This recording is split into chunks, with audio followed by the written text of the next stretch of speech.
નમસ્કાર વિદ્યાર્થી મિત્રો, તમારું સ્વાગત છે કે આર પટેલ ગ્રુપ ટ્યુશનમાં ધોરણ 8થી 12 કોમર્સ, જેમાં આપણે 12 કોમર્સમાં BAનો અભ્યાસ કરી રહ્યા છે અને પ્રકરણ 3નો આ બીજો વિડીયો આપ જોઈ રહ્યા છો. આપણે પ્રથમ વિડીયોમાં આયોજનનો ખ્યાલ, એની વ્યાખ્યા, લક્ષણ અને મહત્ત્વની ચર્ચા કરી હતી, ફાયદા એના. હવે આજે જોઈએ મર્યાદા. તમે જુઓ કે આપણે ગમે એટલા વખાણ કર્યા આયોજનના, છતાં પણ એની લિમિટેશન કહો, ખામીઓ કહો, નુકસાન કહો કે મર્યાદા કહો, એ તો હોય જ છે. તો આ વસ્તુ આપણને શીખવાડે છે કે કોઈ પણ વસ્તુ હોય એ હંમેશા બે બાજુ દર્શાવતી હોય. જેમ સિક્કાની બે બાજુ છે એ રીતે દરેકમાં નુકસાન ફાયદો બંને હોય છે. અને હું આપને એ જ વસ્તુ શીખવું છું કે આપ તટસ્થ બનજો, દરેક વસ્તુના ફાયદા નુકસાન બંને શોધતા શીખજો.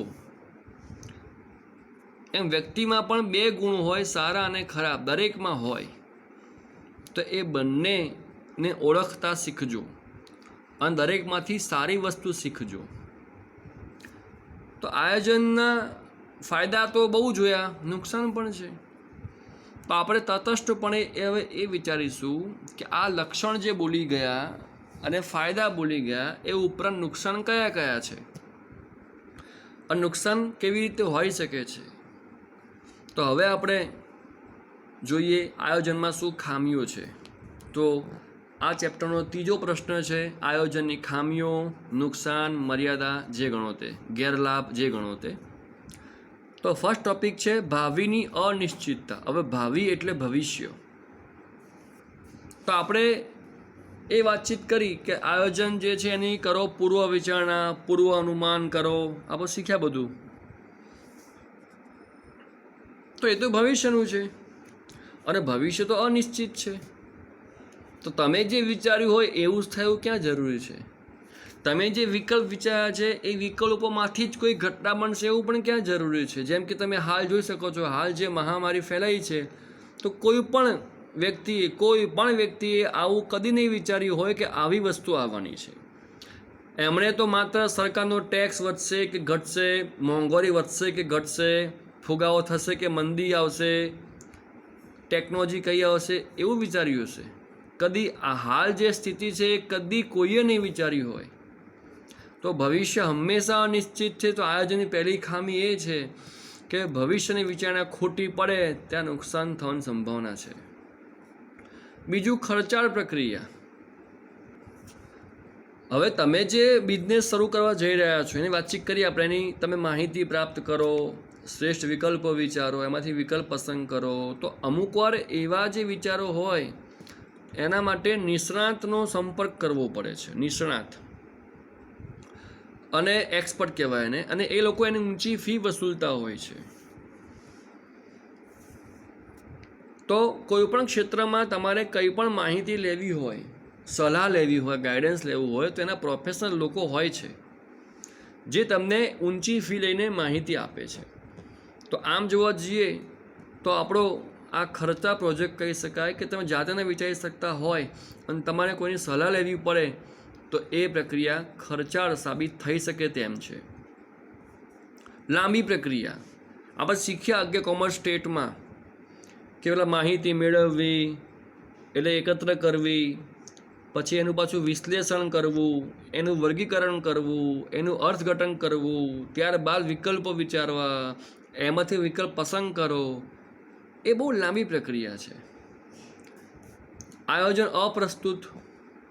ફરી એ જ વસ્તુ કે ભવિષ્ય ઉપર આયોજન આધારિત છે. આયોજનનો પાયો જ ભવિષ્ય છે, પણ ભવિષ્ય તો અપ્રસ્તુત છે.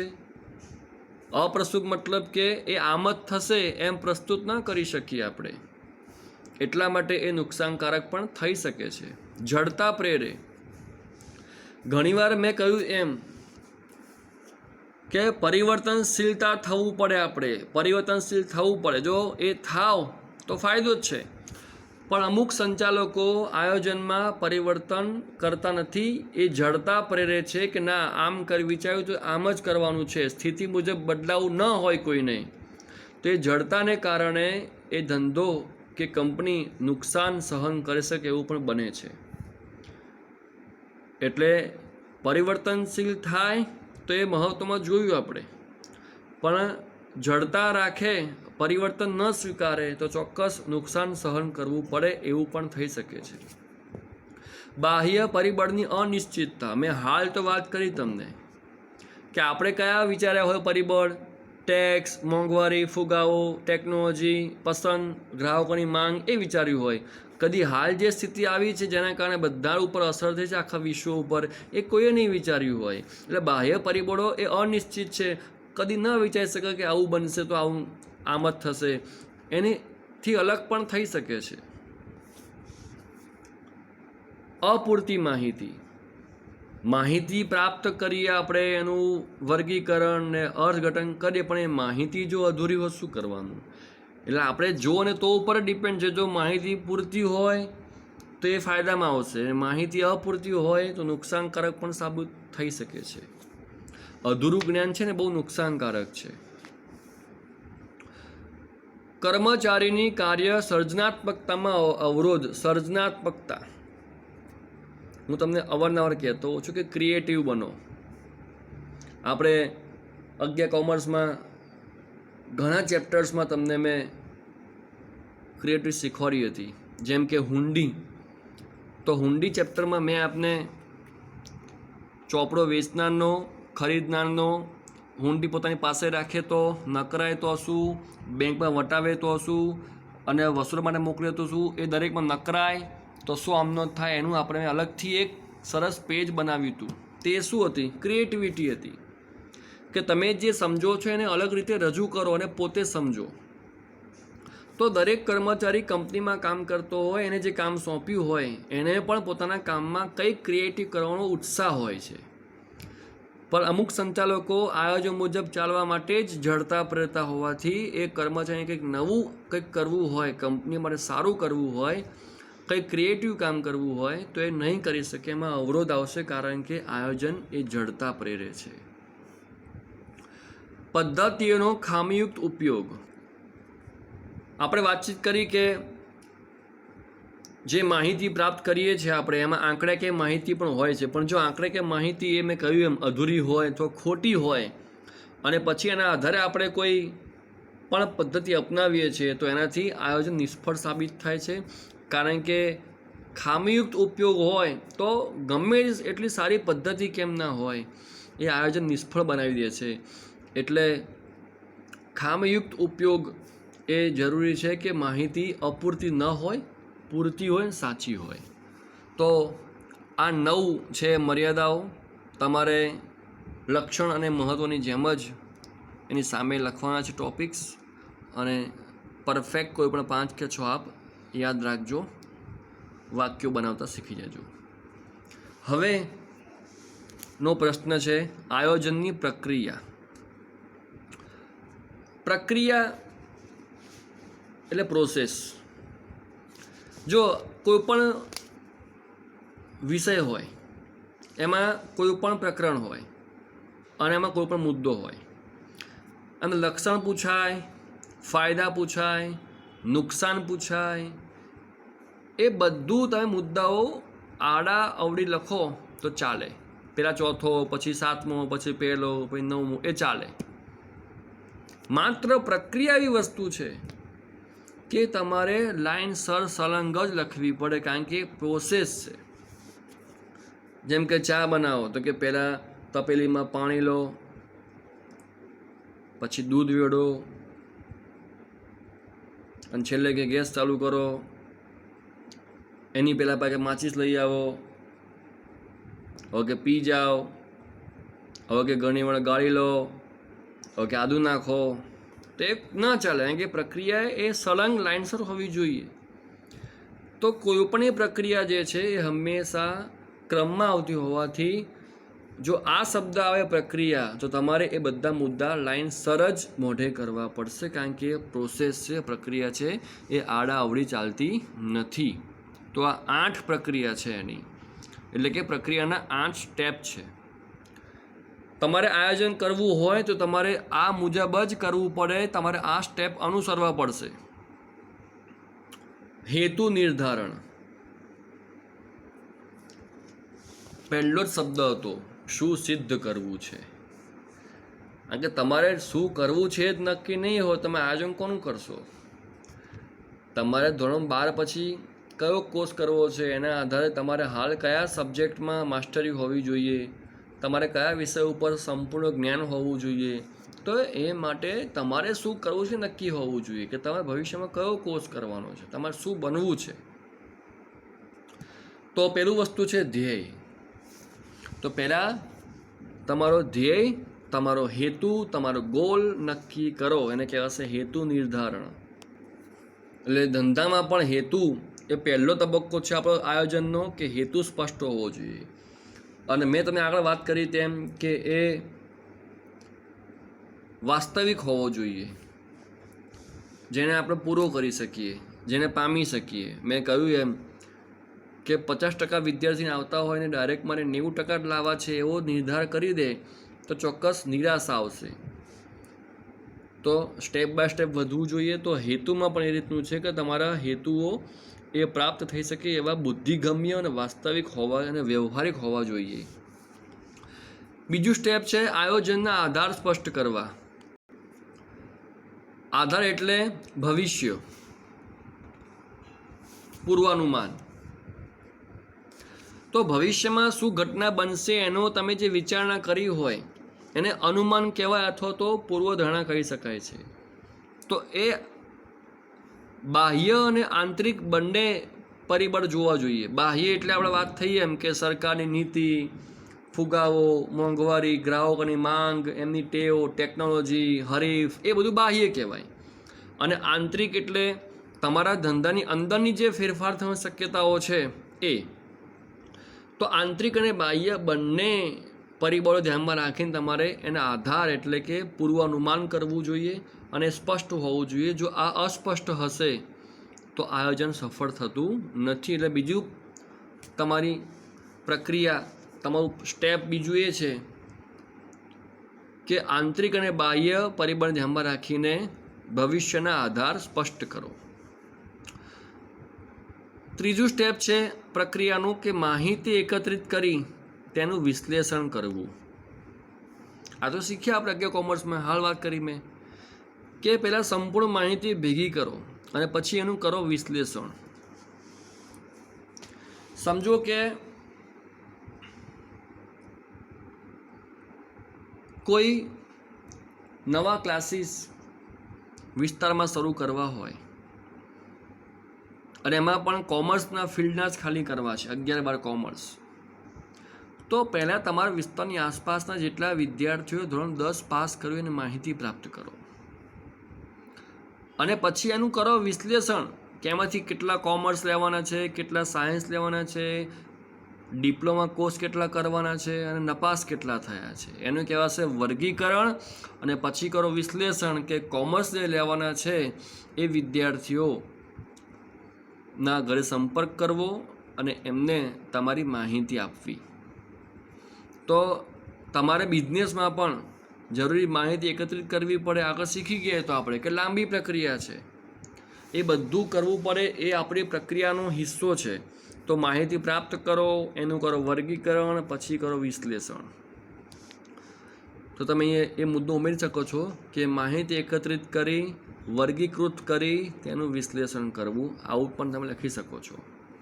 વૈકલ્પિક યોજના તૈયાર કરવી, એ તો આપણે હાલ વાત કરીએ આગળ કે વિકલ્પોની વિચારણા કરો, યાદી બનાવો.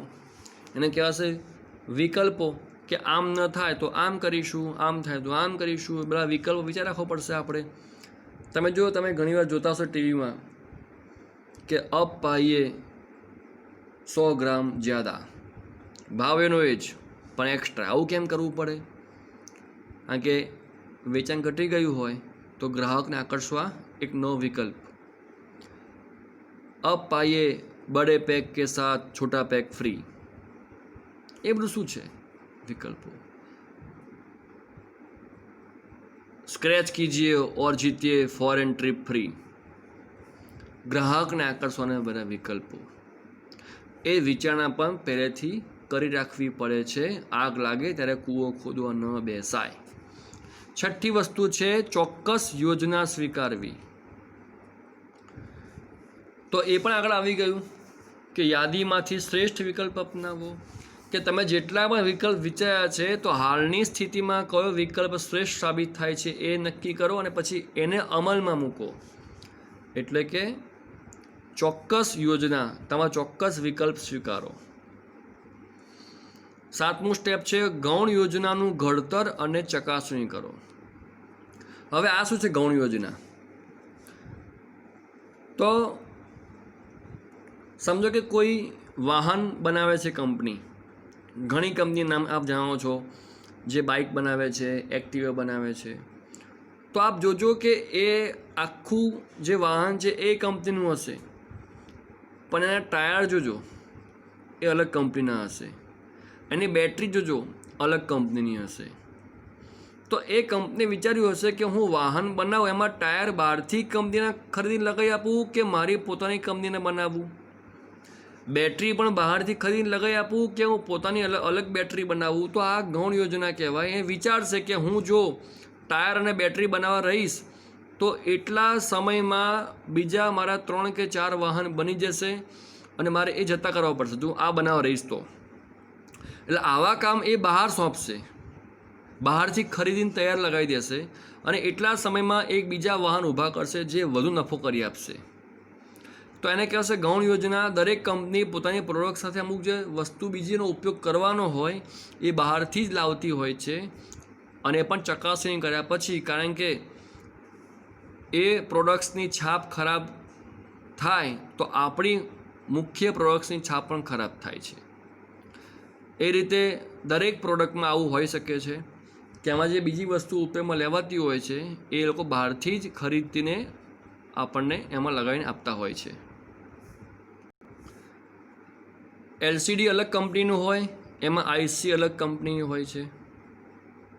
મોબાઈલમાં અમુક મોબાઈલમાં બેટરી પણ અલગ કંપનીની હોય છે, અમુકમાં એ જ કંપનીની હોય છે.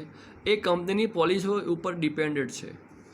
તો આમ દરેક કંપની એ બીજી વસ્તુઓ જે વપરાય છે એ બહારથી લાવવી કે પોતે બનાવવી એ વિચારે છે. અને છેલ્લે છે યોજનાનું મૂલ્યાંકન કરવું. આ બહુ જરૂરી વસ્તુ છે, સેલ્ફ ટેસ્ટ કહી શકાય કે તમે જેટલું પણ આયોજન કર્યું છે એ મુજબ ખરેખર કામ થઈ રહ્યું છે કે સુધારવાની જરૂર છે એનું કરો મૂલ્યાંકન. જોતા રહો કે તમે જે જઈ રહ્યા છો એ દિશા સાચી છે કે ખોટી છે.